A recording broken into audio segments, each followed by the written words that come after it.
E hoje, 29 de outubro, Dia Mundial do AVC, cabe-me a mim fechar esta emissão especial da Rádio Observador sobre o AVC e outros problemas de saúde das doenças cerebro-cardiovasculares. E depois de, ao longo do dia, ter ouvido profissionais de saúde e doentes sobre AVCs e infartos, vamos dar a palavra a outro elemento essencial nesta equação, os curadores. De acordo com a Eurocarers, uma rede europeia de cuidadores, estima-se que em Portugal existam 827 mil cuidadores informais, dos quais 207 mil o são a tempo inteiro. Que impacto têm estas doenças na vida de familiares e amigos que tiveram de mudar de vida para segurar os seus entes queridos numa altura tão dependente e complicada? João Brito e Orlando Carvalho dão os seus testemunhos de vida, uma vida de serviço, de entrega, de amor, a cuidar dos seus familiares queridos quando mais precisavam. Olá Orlando e olá João, bem-vindos, bem-ajam por ter aceitado este meu convite, muito boa noite, sejam bem-vindos. É curioso porque devo dizer antes de mais que as vossas histórias são histórias cheias de amor e de luta, é uma história muito, muito curiosa de cada um e que acontece tanto também por esse país fora, tanta gente anónima que de repente tem de cuidar dos familiares. Começo aqui com a história do João. O João Brito. João vem do Montijo, teve essa amabilidade da Moita, veio da margem sul, teve esta amabilidade, e é o pai da Raquel. A história, aliás, tal como depois a história também do Orlando e da sua irmã, estão estas reportagens da minha rede que pertence a este podcast, o Arterial. Já vamos falar dele. A Raquel então tinha 40 anos, era formada em animação turística, era uma pessoa muito criativa, não tinha fatores de risco nenhum, não tinha excesso de peso, fazia exercício, não fumava, tinha muita energia, extrovertida, destemida, conversadora. Exato. A sua filha, e de repente um dia, num feriado de 15 de agosto, mais propriamente, teve um AVC hemorrágico, portanto com hemorragia intracerebral, que é uma coisa muito rara, muito mais de uma pessoa de 40 anos. Ficou com o lado direito paralisado, ela parece que ainda conseguiu telefonar à sua mulher, e a mãe dela foi correr ter com ela, aliás mandou para a casa dela, que são vizinhos, graças a Deus, e portanto, deparou-se com um quadro complicado. Percebeu logo o que era ou não, João? Não, de maneira nenhuma. Eu quando cheguei, a minha filha, portanto, ela tinha estado a tomar banho e estava-se a tentar vestir. A secar e a vestir? Estava-se a tentar vestir já na sala, portanto, e quando eu cheguei, eu tentei falar com ela e notei, que ela começou a desfalecer pelo sofá, começou a cair sem força, portanto, do lado... Do lado direito e automaticamente, só que ela por acaso ainda teve tempo de telefonar a uma amiga, porque foi na altura do Covid, aqui em agosto de 2020. Estamos a falar em 2020. Ela ia-se juntar só com um grupo muito restrito de pessoas, porque naquela altura não podia, e de ser de outra maneira, e entretanto ligou para a mãe disse-me a mim, olha, está a acontecer qualquer coisa com a Raquel. Eu rapidamente, porque vivemos perto, são cerca de 700 quilómetros, nem isso. 5 minutos de carro. Sim, exatamente. Foi para a casa dela. E quando lá cheguei, deparei-me com aquela situação. Eu, por acaso, tenho a chave da casa, abri a porta, deparei-me com isso. Ela, por acaso, teve tempo de telefonar para o 112, porque a mãe disse, então liga para o 112. Exatamente. Ela ligou para o 112. Entretanto, eu cheguei e a seguir o 112 foi muito rápido. E ainda bem. Pronto, perceberam o que era? Elas do 112 perceberam-se que havia ali qualquer coisa. Comunicaram, entretanto, aquilo que aconteceu foi que tanto a senhora, portanto a bombeira que chegou, mais eu, e quando tentámos falar com ela procurámos, por exemplo, se tinha alguma medicação, se tinha alguma coisa, ela quis tentar dizer qualquer coisa, mas já estava com a fala entaramelada, não é? Já não se percebia. Ela olhava para a gente no sentido de que estava a dizer qualquer coisa certo, mas nós não entendíamos. Eles rapidamente levaram-na e pronto, foi via verde AVC diretamente para a Garcia da Horta. Que é uma coisa que funciona bem, há uma série de hospitais em Portugal que têm esta via verde AVC, que é muito importante e estão preparados para isso. E estas primeiras 48 horas são fulcrais neste caso de acidentes, não é? Sempre disseram isso. Outro dia entrevistei um médico que me falava nisso, um neurologista que dizia os sintomas da fase aguda da AVC, é o FFF, a fala, a força e a face. Ele dizia, ela descair-se, a cara um bocado pendurada, a boca, e não conseguia dizer coisas. Isso era, obviamente, sinal disso.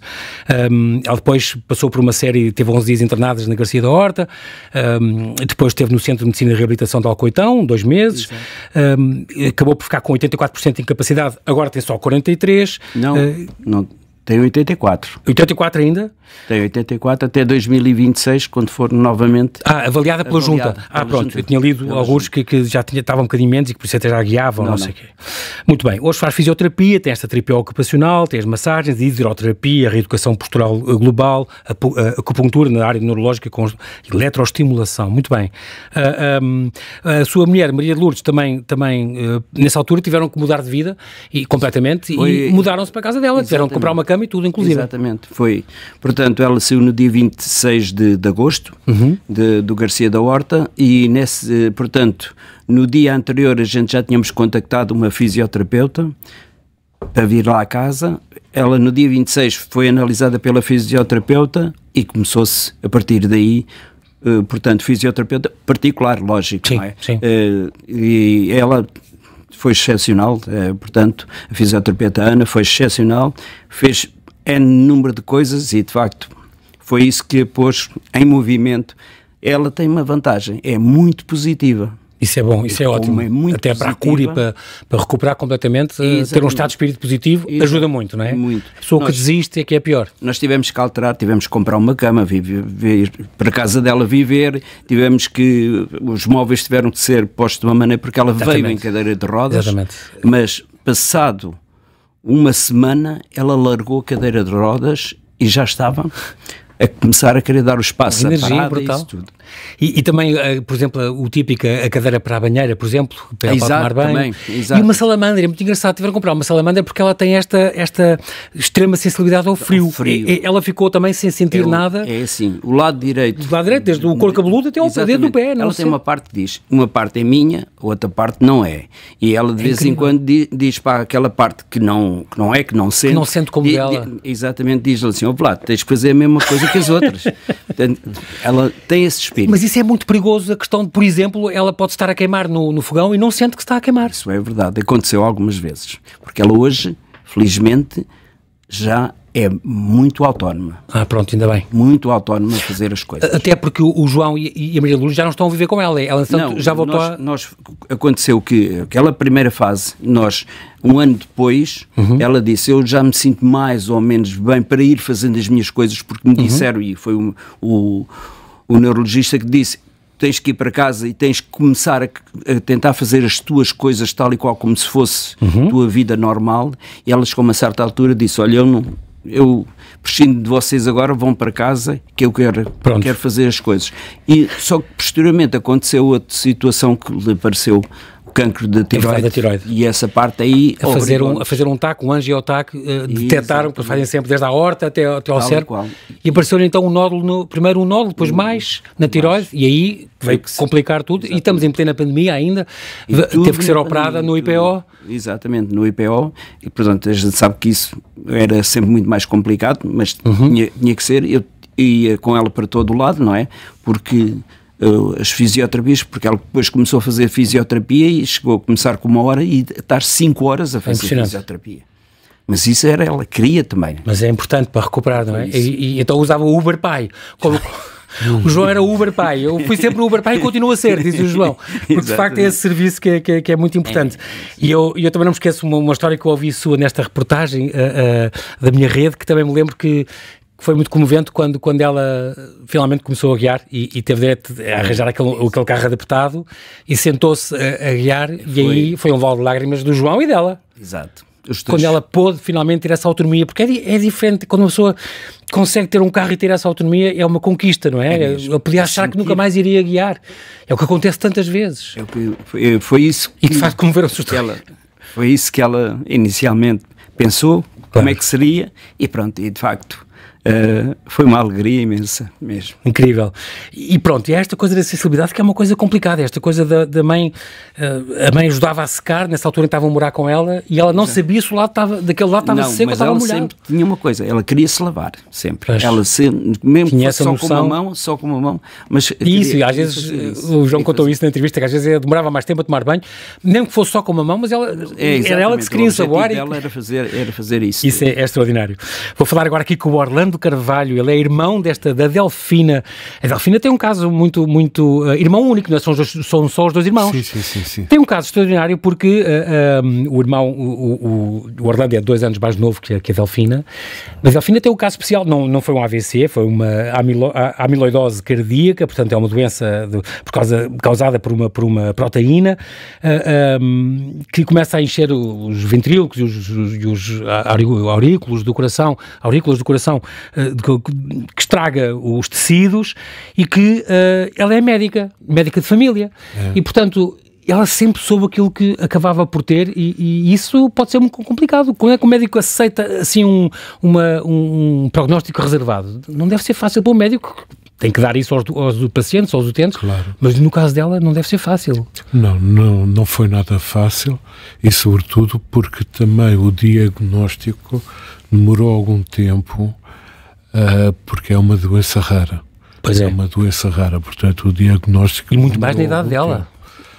A minha irmã foi caindo ao longo de algum tempo. Ela cansava-se rápido? Cansava-se, dava 2, 3 passos, cansava, até transpirava. Evitava escadas. Mas ela tinha a seu cargo, ainda por cima, uma série de centros de saúde, tinha que percorrer imensa gente, na zona de Leiria. Ela tinha isso. Muito trabalho e disfarçava. Ela sempre foi muito trabalhadora, sempre foi muito cheia de energia. Uhum. Aliás, porque ela tem um passado também que logo aos 3 anos começou a ser operada, um problema tinha uma perna mais curta que a outra. Mas ela coxava um bocadinho, não era? Pronto. Um pouco. Uhum. E ela sempre lutou contra as desgraças. Exato. Foi sempre crescendo, é um exemplo para mim. Mas ela e o Orlando, aos seus 12 anos, aos 14 dela, morreu-vos o pai com AVC, exatamente, muito novo. Ele não morreu. Ele foi internado com AVC. Também 43 ou 44 anos? Saiu do hospital no dia 25 de abril de 74. Ah, ok. E só saiu... Teve alta? Quando o país teve alta? Exatamente. É verdade. Porque estavam com medo que pudesse haver feridos, não é? Portanto, exatamente. E então aqueles que estavam livres de perigo, mandaram todos para casa. Ah, ok. Aí que foi uma surpresa. E ela teve de cuidar dos seus pais, já nessa altura, era novinha. Tinha 14 anos. Também um pouco de mim, não é? Irmão mais novo, tinha 12. Portanto, ela passou a ser praticamente a minha mãe. Muito trabalhadora, ela era estudante trabalhadora. Licenciou-se em enfermagem e depois medicina. Ela, desde pequenina, com o problema que ela teve nas pernas e ser operada depois, sempre disse que queria ser médica. Ok. E nunca deixou essa vontade. Quando terminou o antigo 7º ano, propedêutico, exatamente, para entrar na faculdade, ela não conseguiu média para a medicina, que eram muito altas, e então foi para a enfermagem. Tirou o curso de enfermagem e manteve a vontade de ser médica, e tirou o curso de medicina a trabalhar como enfermeira, que não é nada fácil, porque é trabalhar por turnos. Exatamente. Ela às vezes saía às manhãs, às tardes ou às noites, exatamente. De manhã saía às 8 da manhã da enfermaria e entrava na sala de aulas. Sempre foi... A única vantagem é que estava ali no meio e lidava com o curso todos os dias. Era a única vantagem. Sempre foi uma lutadora. E agora com essa doença eu senti no início que ela estava a quebrar um pouco, porque para já não sabiam, não souberam logo o que era, sim, o que é que se passava. O diagnóstico demorou. E depois por se sentir de facto frágil. Foi só 2, 3 passos. Dr. Alexandre Antunes, vamos falar dele. Vamos já falar dele já a seguir, vamos continuar a ouvir a história. Para já são 7h30, temos que fazer aqui um brevíssimo intervalo. Orlando Carvalho, João de Brito, já voltamos à conversa, até já.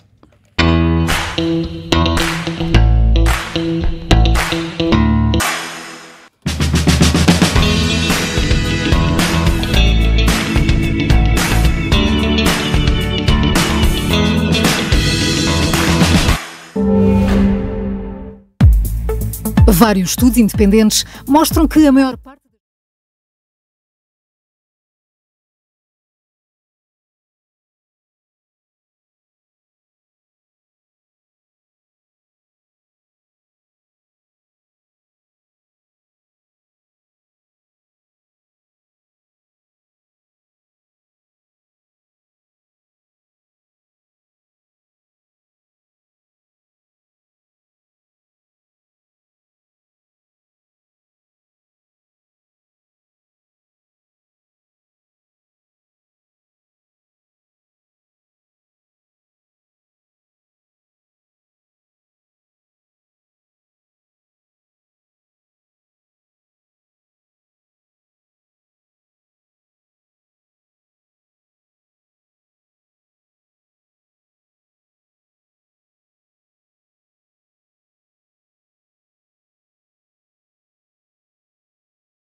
Boa noite. Pode ser o último 11 escolhido por Rubén Amorim para o jogo daqui a pouco frente ao Nacional da Madeira. Entram em campo Kovacevic, Ricardo Jogaio, Gonçalo Inácio, Mateus Reis, Fresneda, Morita, Yulman e Jenny, Maxi Araújo, Edwards e Arder, em vez de Gyökeres, que está no banco. O técnico leonino pode estar prestes a mudar-se para a Inglaterra. Só falta mesmo o sim oficial e de viva voz de Rubén Amorim, depois de o Sporting ter confirmado ao regulador de mercado, a CMVM, que o Manchester United está disposto a pagar a cláusula de rescisão de 10 milhões de euros para levar o treinador português, e esse sim oficial pode chegar no fim do jogo frente ao Nacional, às 8h15, jogo para a Taça da Liga. Há emissão especial aqui na Rádio Observador depois das 8. Especialistas ouvidos pelo Observador consideram que a queixa-crime contra André Ventura é viável e dizem que a exposição do autor desta queixa é relevante. É uma queixa-crime subscrita por mais de 120 mil pessoas. Os especialistas ouvidos pelo Observador alertam também que o que é politicamente repugnante pode não ser considerado crime pelos tribunais. O presidente do Chega e o líder parlamentar, Pedro Pinto, foram alvo desta queixa-crime depois das declarações que fizeram na sequência da morte de Odair Muniz, que foi baleado pela polícia na semana passada.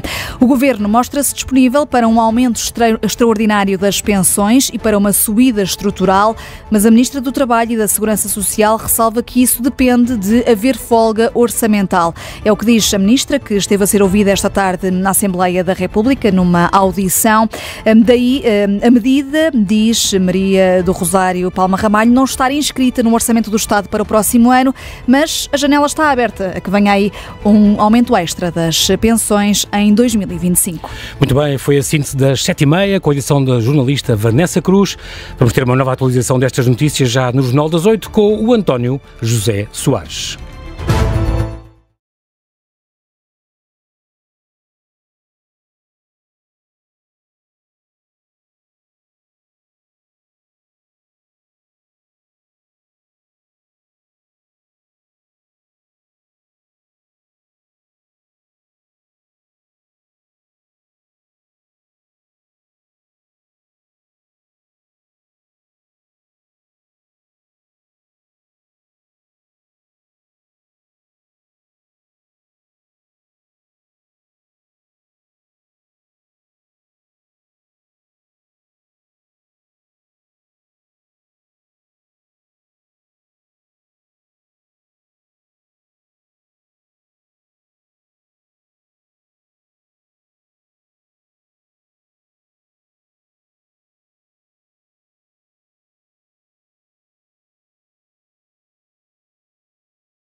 Estamos a conversar com Orlando Carvalho e João Brito, dois cuidadores que há uns anos tiveram de mudar de vida para acompanhar respectivamente a irmã, no caso do Orlando, e a filha, no caso do João, vítimas de doenças cerebro-cardiovasculares. O que enfrenta um cuidador e que respostas tem?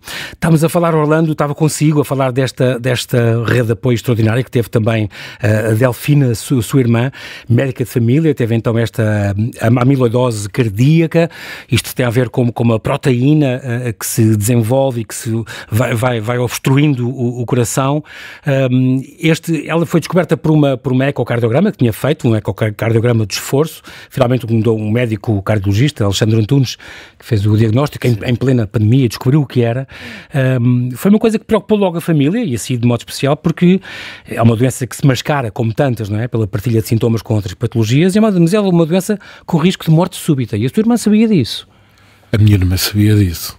Como disse há pouco, portanto, ao ser médica, sim, ela estava a viver aquilo de uma forma até diferente da nossa. Claro, não é? Claro. Portanto, a amiloidose cardíaca, não se sabia o que era. Claro que fui investigando, mas ela sabia o que é que lhe podia acontecer, a qualquer momento podia nos deixar. Mas graças a Deus, portanto, com a força que ela teve e tem, ela conseguiu fazer tudo o que podia e estava ao seu alcance para melhorar, e assim o fez. Portanto, ainda há bocado disse, fizeram-lhe um aparelhinho. O chamado CDI, não é? CDI. Um cardiodesfibrilador implantado, exatamente. Que é uma coisa que quando o coração vai parar ou muda aquilo, dá uma espécie de coice. Acho que a pessoa sente mesmo assim um puxão. E ela começou a melhorar. Sim. Ela começou é extraordinário. Até porque estamos a falar de uma doença que é rara, crónica e incurável. E incurável. É impressionante. Portanto, não deve ser fácil saber isso. E ela cheia de vontade, de certeza, de dar voltas, de ir ver doentes, de guiar. Eu posso dizer, a primeira vez que eu fui com ela à inspeção médica, em Coimbra, ela pediu alta. Queria ir trabalhar, porque ela trabalhou claro. desde menina, e estava-se a ver ela parada em casa sem fazer nada, e isso era algo que lhe fazia muita confusão. Portanto, porque, volto a dizer, sempre teve muita energia. Ela, enquanto médica de centro de saúde, era a primeira a entrar e a última quase a sair. Brincavam que ela ia ter uma estátua com a Nossa Senhora porque ela entregou-se de corpo e alma, portanto, à sua profissão, e agora entregou-se de corpo e alma à sua recuperação. Exatamente. Sabemos que não vai ser total, dada a doença que é, não é? Agora eu rio-me porque eu gosto de a ver andar sozinha, fazer algumas caminhadas, subir escadas, descer escadas e praticamente sem ajuda. O Orlando, ela vive em sua casa? O Orlando teve, mas houve um tempo em que foi para a sua casa para Alcochete. Teve viveu lá na casa e uns 4 meses. Estava completamente dependente, ela ficou de repente dependente, 100%. Eu ia com ela, portanto, ao Hospital de Leiria, ao Hospital ali em Carnachide. Ia com ela ao Coitão, com certeza. Não, a Carnachide. Santa Cruz? Santa Cruz. Sim, do coração. Sim. Santa Cruz. Sim. Portanto, acompanhava. E ela esteve em minha casa cerca de 4 meses. Quando se começou a sentir melhor, quis ir para a casa dela. Eu percebo isso. Onde estavam as amigas, os amigos. Claro. E eu insistia para ela ficar cá, se calhar um pouco egoísta também da minha parte, porque eu sentia-me mais acautelado, ela estando ali. Ficava mais descansado. Exato. Porque o meu escritório está a 5 minutos de casa, portanto, se houvesse alguma crise estaria perto, não era? À mão, exato. Apesar dela passar os dias sozinha, não é? Ela tem este CDI e também pediu para ter acesso a esta medicação específica da amiloidose, porque isto tem que haver um protocolo com o Infarmed. Ela toma um comprimido por dia que custa 400 euros, quer dizer, uma coisa tem que se pedir autorização para poder ter essa medicação, mas que ela precisa para sempre. É crónica, não é? Começou a melhorar com esse comprimido, que de facto faz milagres. Exato. ultimamente tem feito fisioterapia, portanto, cardíaca. Primeiro começou, portanto, até da perna, porque o ano passado fizemos férias juntos e do nada começou-lhe a doer a perna, tivemos que arranjar uma cadeira de rodas e tudo. Mas começou primeiro com a fisioterapia por causa da perna e agora tem estado a fazer, quer no centro de fisioterapia, quer em casa. Em casa também faz. Também faz. Ela tinha tido esta luxação na anca, que foi tratada tardiamente, na infância ainda, por isso é que ficou com essa perna um bocadinho mais curta e precisa de vez em quando ter estas crises, dores, com certeza. Tem. Olha, por exemplo, ela neste fim de semana queixou-se um bocado das dores na anca. Cumpre também fazer aqui Orlando, fazer aqui esta homenagem, e ela está grata muito ao SNS. Tantas vezes se diz tanto mal e se calhar tem coisas que obviamente têm que ser melhoradas, mas às vezes cumpre muito a sua função e o SNS funciona muito bem. E este é um dos casos em que eu acho neste caso, e ela é a primeira a dizer, de facto, ainda bem que existe o nosso SNS que me salvou a vida. Até com o protocolo do medicamento. Exatamente, que fizeram essa mediação com o Infarmed. Era quase insuportável. Claro, pode ser 100 euros por dia o medicamento. Sim, claro. Portanto, era muito difícil de resolver. Que em ambos os casos, o João agora falava também um bocadinho consigo, a questão da rede de apoio é de facto uma coisa importantíssima para a cura. Estamos aqui a falar dos cuidadores, neste caso foi mais o João, não é? E a sua mulher, a Maria de Lourdes, mas e no caso do Orlando, mais para tratar da irmã também, e acolheu em sua casa. No caso do João foi para a casa dela, mas havia estas vizinhas, estas amigas, estes médicos e estes terapeutas ocupacionais e amigos que de facto fazem toda a diferença numa cura. É muito importante o papel do cuidador. É muito importante. Portanto, essa rede de apoio que existe, uma parte é o Serviço Nacional de Saúde que paga e outra parte tem que ser paga por nós. Exato. Porque há certos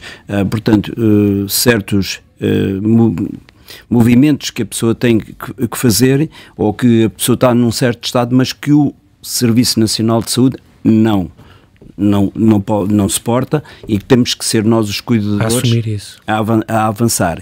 Porque se houver pessoas que não tenham cuidadores, que também possam suportar um bocadinho as despesas, é muito difícil, para as pessoas poderem, porque o aspecto de uma pessoa ter que fazer, por exemplo, no caso da Raquel, a Raquel observa-se e olha-se para ela, ela parece uma pessoa normal, não é normal, mas no sentido de que fisicamente ela não consegue ter a mesma postura do que nós. Sim.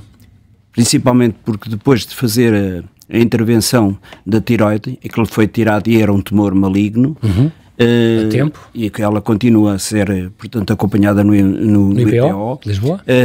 Ela, portanto, houve certos tendões que lhe foram cortados, porque ela tinha 15 nódulos, inicialmente 3, pensou-se 3, 15. Isso obrigou a que, em vez de ser tiveram que fazer em L, corte em L.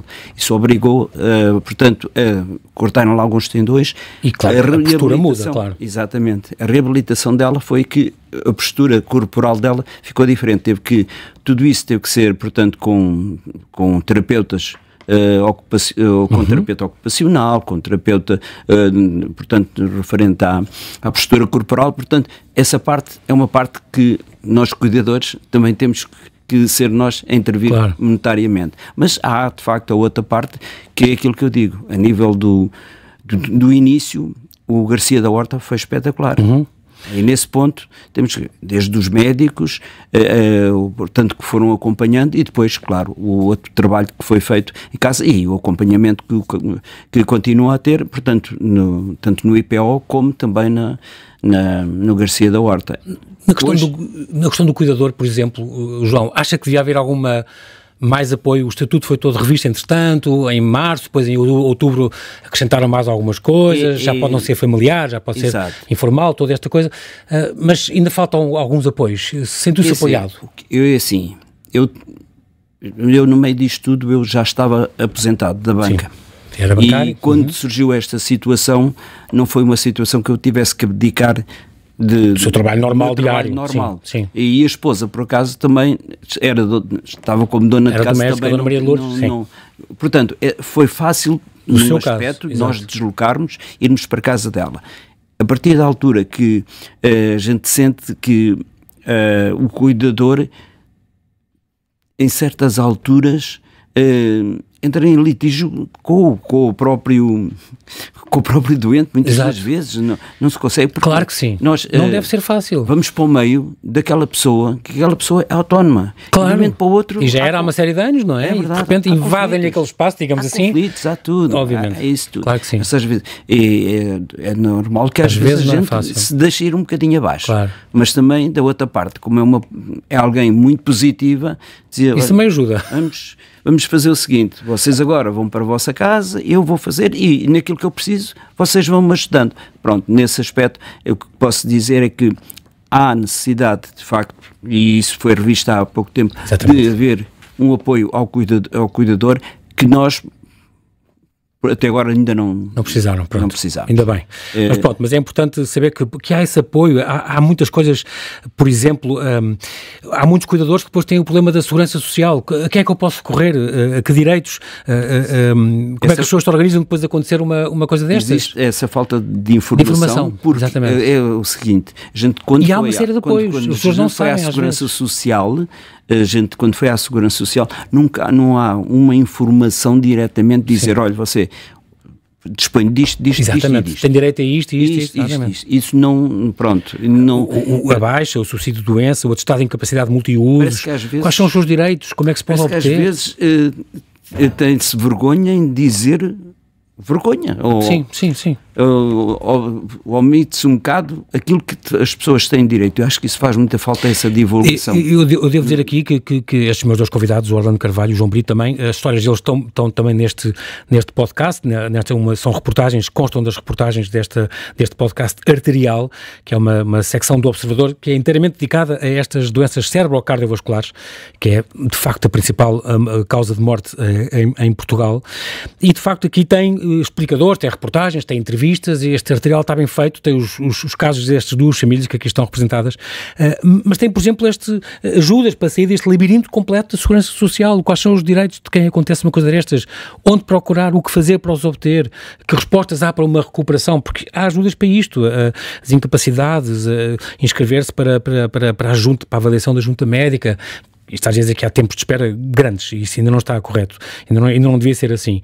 Se a incapacidade é maior de 60%, tem acesso a benefícios fiscais, a proteção social, a melhores condições no créditos para a casa, há descontos no IRS, na isenção dos impostos de circulação, nos transportes públicos, há uma série de meios, de ferramentas que as pessoas podem recorrer, se tiver limitações à autonomia, a Rede Nacional de Cuidados Continuados e Integrados, há este género de coisas, a pensão de invalidez, as reformas antecipadas sem penalização, e de facto há pouca informação e centralizada. Sente também isso, Orlando, que há de facto, sentiu-se abordado para se precisasse de alguma coisa para a sua irmã, ou nem por isso?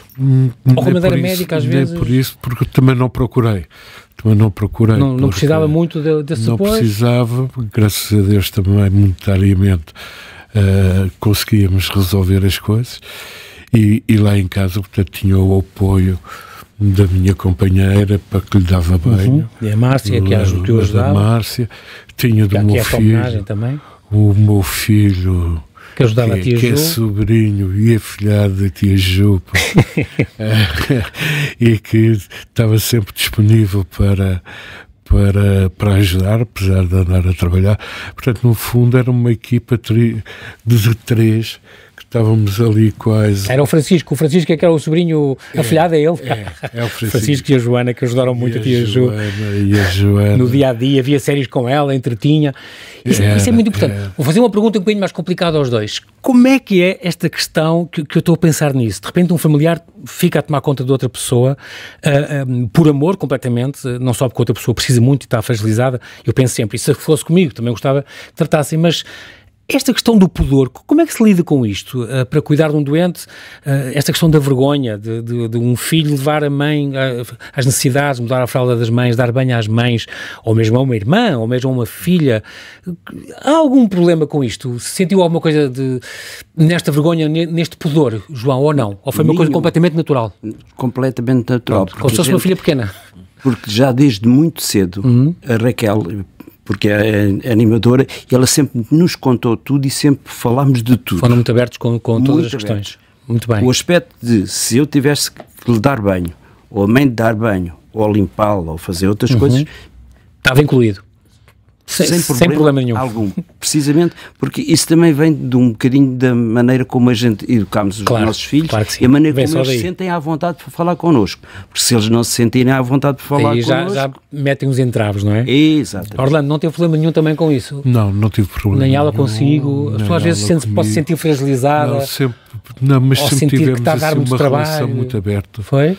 Então ainda bem. É que isso é importante, essa confiança. E já tivemos a experiência dos nossos pais... Que já trataram deles, exatamente. Disso tudo, portanto, foi mais fácil. Era a minha companheira, a Márcia, que lhe dava banho, por uma questão só de... meramente por ser mulher. Exatamente.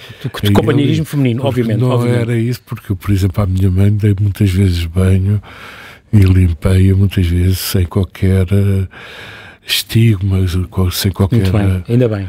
Muito importante isso. Eu penso que quando nós chegamos e temos que enfrentar uma situação destas... Isso são tudo coisas secundárias, ninguém pensa... Não, ninguém pensa que é a mãe que está toda nua à nossa frente, ou a irmã, portanto, não pensamos, temos que resolver. Estava agora a pensar também nesta prevenção secundária, digamos assim, é importantíssima. O que fazer depois de um primeiro acidente destes, vascular, cerebral ou não, uma isquémia, para garantir que não há um segundo. Foi-lhes dada aos dois alguma informação sobre isso? É porque as pessoas estão mais propensas a acontecer um acidente destes. Deram alguma informação para evitar? Eu, como acompanhei... Tem que mudar as dietas, tem que mudar os hábitos, tem que mudar tudo, não é? Eu, como acompanhei a minha irmã desde o início, mesmo nas consultas, aliás, ela fez muita questão que eu tivesse sempre a acompanhar, sempre presente, até porque esta doença pode ser hereditária. Eu próprio fui fazer uns exames... Para saber se era genético ou não. Genético ou não, porque se fosse, meus filhos também tinham que ir fazer. Exatamente. Mas acho que não, acho que provaram que não era, descobriram que não era. Não era. Mas também não sabem razão, é o caso da Delfina, não é? Que também não sabem porque é que apareceu. Ainda hoje não sabem... Não, há alguns casos de mortes por causa do coração na família, sobretudo do lado do meu pai, mas foi com ela a primeira vez que eu ouvi falar a amiloidose, sim. Cardíaca. Portanto, não temos assim uma experiência. Eu não tínhamos tido nenhuma experiência antes e a sua experiência, João, acha que exatamente isto, a prevenção secundária, é importante receber algumas indicações do que fazer para prevenir coisas dessas acontecerem? Eu normalmente é o chamado Uber Pai, não é? Eu ia com a Raquel às consultas, todas as consultas, o médico que tivesse que falar, ele estava presente e isso tudo. Aquilo que ela tivesse a falar com o médico e que o médico, portanto, transmitisse, eu sabia tudo. A conversa que o médico, se tivesse de ter uma conversa mais íntima com ela, eu estava presente e ele, tranquilo, isso fazia parte, portanto, claro, de nós cuidadores e de estarmos inteiramente à vontade.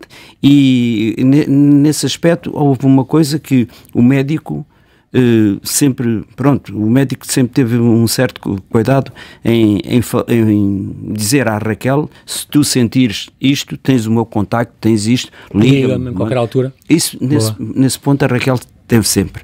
Portanto, alguma importante. Coisa... Isso sempre... é muito cansativo também. Para si também. Exatamente. Não é? Portanto, e porque numa outra coisa também pode haver alguma ansiedade do próprio doente e às vezes nós, cuidadores, não conseguimos ultrapassar isso. E então tem que ser os próprios médicos, portanto, a ajudar-nos e às vezes também nos ajudarem a nós. Mas nesse aspecto eu acho que o médico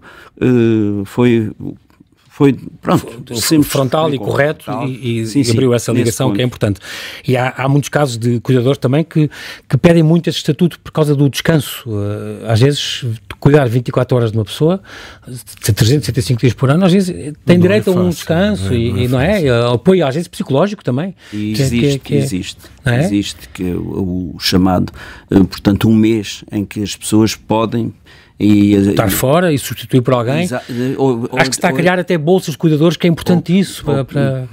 Portanto, neste caso, pode o doente ir para um centro ou uma... Exatamente, durante o mês. E esse, a pessoa também precisa, cuidador, precisa descansar a cabeça. Tem direito a X dias por mês e por ano, obviamente. Tem direito a descanso, tem direito a férias, obviamente.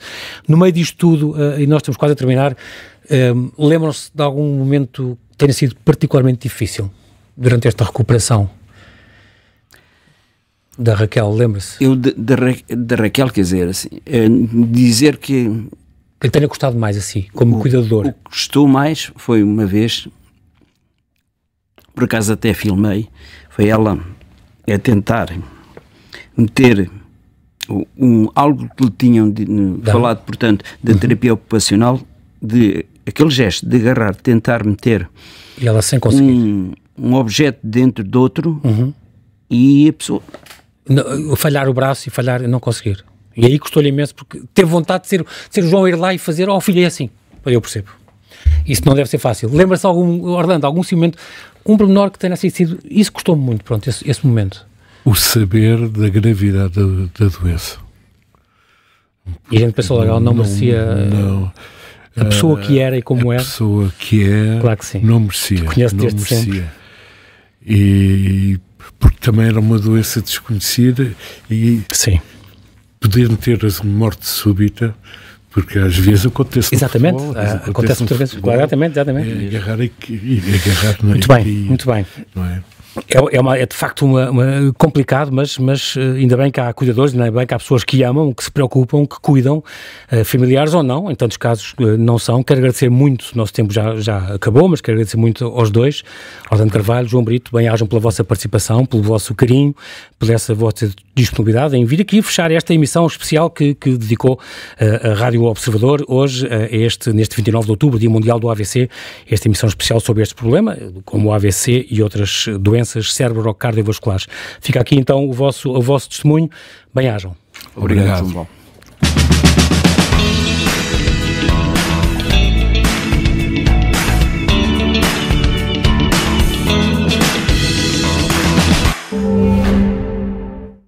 Adoro